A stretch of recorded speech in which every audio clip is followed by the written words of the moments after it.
పరదేవత అంటే ఆదిశక్తి స్వరూపిణి. ఆమె దుఃఖించడం, ఆమె శోకించడం, ఆమె చనిపోదాం అనుకోవడం అటువంటి సందర్భాలు ఉండవు.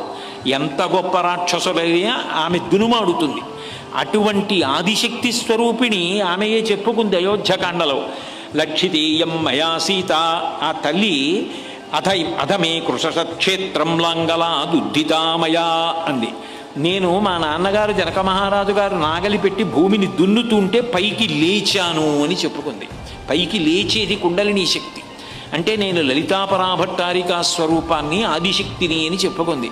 అటువంటి తల్లి ఎంత ఏడ్చిందో. దేనికి ఏడ్చింది అంటే, ఒక కొడుకు తల్లితో మాట్లాడకూడని మాటలు మాట్లాడుతున్నాడు ఈ రావణాసురుడు. తన మాటల చేత తాను విషాన్ని వండుకుని తిని మరణించాడు రావణుడు. రావణుణ్ణి ఎవరో చంపేయలేదు, తన మాటల చేత తాను చచ్చిపోయాడు.